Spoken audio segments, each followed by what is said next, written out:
श्री गणेश चतुर्थी क्यों और कैसे मनाते हैं? Vertical bar. श्री गणेश चतुर्थी पर निबंध व जानकारी। हिंदू धर्म में गणेश चतुर्थी का बहुत महत्व है। यह प्रचलित उत्सव भाद्रपद, अगस्त और सितंबर मास के दौरान शुक्ल पक्ष चतुर्थी के समय मनाया जाता है।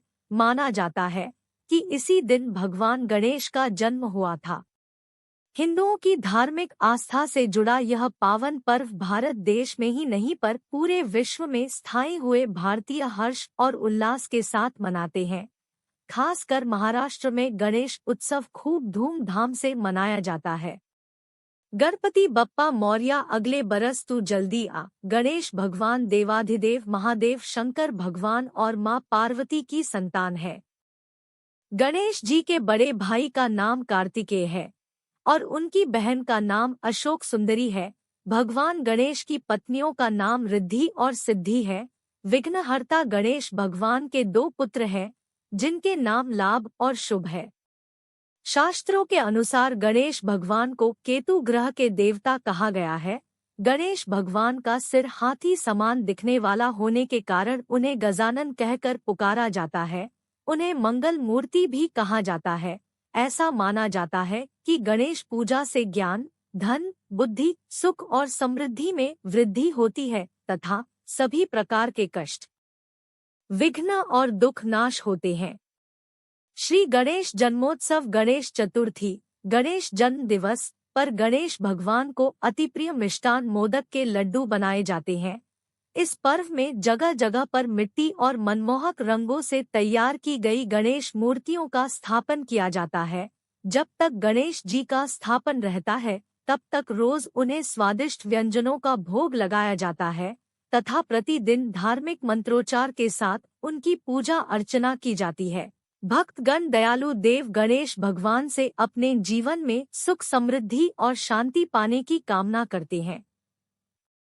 गणेश भगवान के 12 नाम सुमुख, एकदंत, कपिल, गजकर्णक, लंबोदर, विकट, विघ्ननाशक, विनायक, धूम्रकेतु, गणाध्यक्ष, भालचंद्र, गजानन। गणेश भगवान का स्वरूप और उनकी पसंद। गणपति भगवान को मोदक के लड्डू अत्यंत प्रिय हैं। धार्मिक शास्त्रों के अनुसार गणेश जी को लाल रंग के पुष्प पसंद है।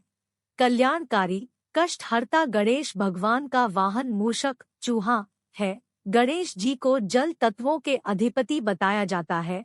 पाश और अंकुश गणेश जी के मुख्य अस्त्र हैं। गणेश भगवान को शमीपत्र और दूर्वा अधिक प्रिय है। गणपत्ये नमः मंत्र से भगवान गणेश की आराधना की जाती है। गणेश पूजा में लाल चंदन, कपूर, नारियल, गुड़, दूर्वा घास और मोदक का उपयोग होता है। हर युग में अलग अलग अवतार लेने वाले गणेश भगवान को आदि दवे भी कहा गया है। धार्मिक ग्रंथों में ऐसा कहा गया है कि समस्त चराचर सृष्टि गणेश जी के उदर में विचरती है।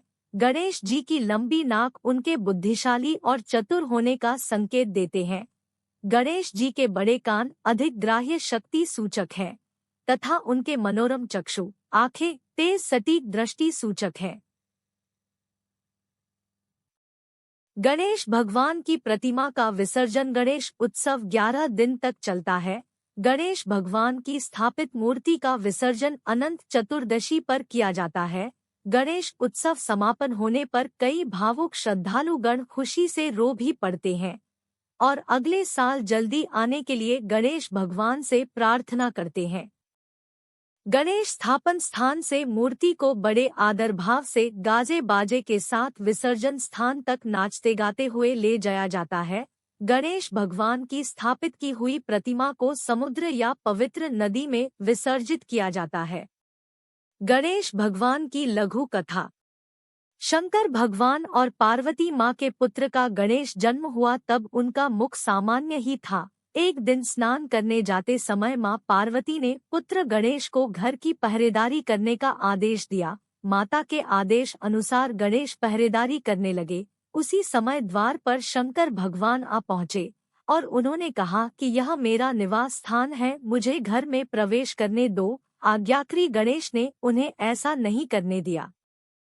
इसीलिए क्रोधवश भगवान शंकर ने अपने त्रिशूल से गणेश जी का सिर धड़ से अलग कर दिया।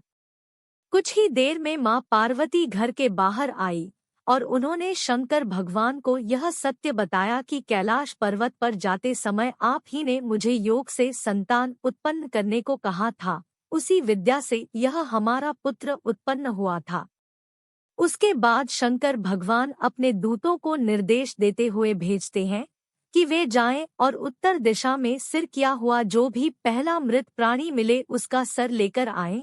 दूत जाते हैं और एक मृत हाथी का सर लेकर लौटते हैं। शंकर भगवान हाथी का सिर गणेश जी पर लगा देते हैं और गणेश जी जीवित हो उठते हैं।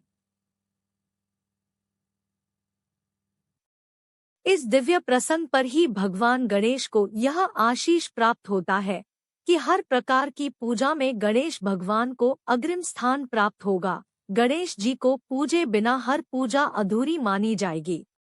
गणेश जी के वाहन मूषक के बारे में लघु कथा। पूर्व काल में सुमेरु पर्वत पर निवास करने वाले सौभरी ऋषि एक दिन वन में लकड़ियां लेने जाते हैं। उस समय उनकी भार्या मनोमय आश्रम पर ही गृह कार्य में लगी होती है। अचानक उस समय एक दुष्ट गंधर्व की नजर ऋषि पत्नी पर पड़ जाती है। मनोमय की सुंदरता से मोहित होकर वह आश्रम के अंदर घुस आता है और मनोमय का हाथ पकड़ लेता है। उसी क्षण सौभरी ऋषि आश्रम में वापस आ पहुंचते हैं।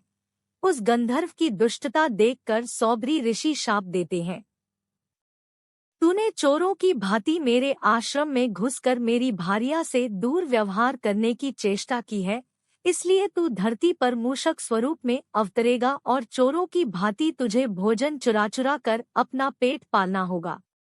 गंधर्व को जब अपनी गलती का भान हुआ तो वह सौभरी ऋषि के पैरों में गिर गया और क्षमा की याचना करने लगा। ऋषि ने कहा कि मेरा दिया हुआ शाप तो विफल नहीं हो सकता, पर धरती पर मूषक बनकर शाप भुगतने में ही तुम्हारी कीर्ति होगी। ऋषि ने कहा कि द्वापर युग में पाराशर ऋषि के आश्रम में गणपति भगवान गजमू